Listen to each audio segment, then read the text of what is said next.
पतझड़ के बाद बहार आईबे करी, जीरो ओले बाऊ फिर हंसईबे करी। दूर तोहरा नजरिया से जात बानी हम, बाकी हमरो ई मन कसम सहीबे करी। अब क्या उखाड़ लोगे तुम हमसे बगावत करके?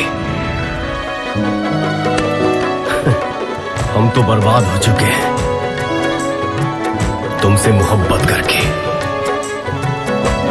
गर्दन पर रखल छुरी बाटे, गर्दन पर रखल छुरी बाटे, एक मुलाकात जरूरी बाटे, मुलाकात जरूरी बाटे, एक मुलाकात जरूरी बाटे।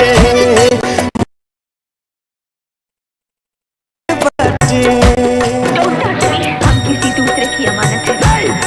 तुम सिर्फ मेरी हो और किसी की नहीं हो सकती।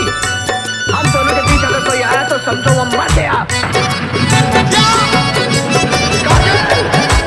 अगर इस चौखट पर बारात आई तो डोले की जगह उनकी अस्थियां उठेगी और सबसे पहले अर्थी उनकी उठेगी। दुश्मन जमाना बनल बा सनम,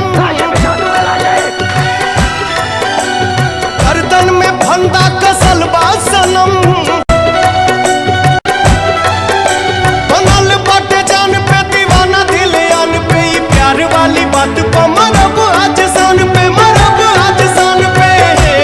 एक मुलाकात जरूरी बाटे, मुलाकात जरूरी बाटे, एक मुलाकात मुलाकात मुलाकात मुलाकात मुलाकात मुलाकात मुलाकात, एक मुलाकात जरूरी बाटे, जरूरी बाटे, जरूरी बाटे, मुलाकात जरूरी बाटे, मुलाकात जरूरी